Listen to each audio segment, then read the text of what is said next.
Okay, gusto mo ba malaman kung saan pwedeng magpakabit ng libreng pangipin or pustiso, libreng papasta, libreng parut canal, or bridge teeth? Ituturo ko sa'yo kung paano maka-avail ng mga libreng na mga ganito. Actually, sa online, merong mga nag-offer ng libreng pangipin, libreng parut canal, libreng pa-fix bridge. Pwede natin silang i-chat at mag-comment sa mga posts nila. Actually, meron silang Facebook group or sa Messenger, meron din silang group doon. Pwede din silang i-type. Ngayon, ituturo ko sa iyo kung paano natin silang makakontakt at ano yung mga problem natin sa ngipin. At libre lang po ito. Lahat libre lang po kung ano pong ino-offer nila. So, wala na kayong gagastusin kahit piso. Siguro ang gagastusin na lang natin yung pamasahe natin papunta sa kanila. Hindi naman yung big deal kasi tayo naman talaga may kailangan. Alam naman natin sobrang mahal magpapasta ngayon, magpabunot ng ngipin. Ito, may mga libreng offers sila. Basta pasok ka sa requirements nila. Ituturo ko sa inyo kung paano natin sila makokontak. First is, punta tayo sa ating Facebook account and then search natin Free Dental Services.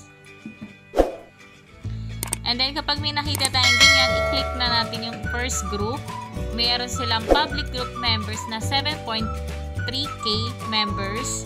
And then, ito, katulad nito, naghahanap siya ng pwede niyang bunutan. Ang kinagandaan dito sa groups na to, sila na mismo nag-o-offer kung ano yung mga hinahanap nila. Halimbawa, sira yung ngipin mo, gusto mo ng pasta, root canal, maghanap ka lang dyan kasi mga legit na may mga nagpo-post dyan.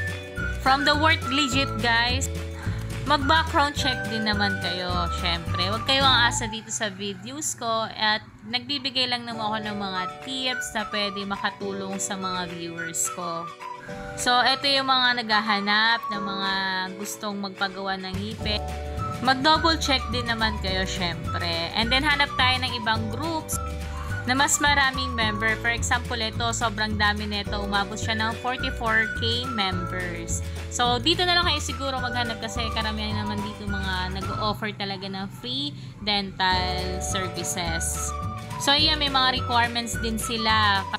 Katulad ng mga fully vaccinated ka dapat, then 1 booster. So, yun lang naman talaga. Eh, alam ko naman karamihan ngayon is fully vaccinated na rin naman, diba? Tapos plus may 1 booster. Kayo na yung maghanap kung sino yung gusto nyo merong mag-a-assist sa inyo. So, yun lang. Kung sa Messenger naman, pwede nyo naman i-type yung free dental services or libreng root canal. So, ayan, makikita agad natin na may mga groups na sila, no? Pwede natin send dyan yung mga picture ng ngipin natin, yung mga problems ng ngipin natin, katulad na nakikita natin dito sa video. So, napakadali lang, guys. I hope may naitulong tong videos na ginawa ko. So, please subscribe me. Thank you! Kung nagustuhan mo tong videos na to, please subscribe me and like this video and hit the notification bell para lagi kang updated sa mga ipopost kong videos.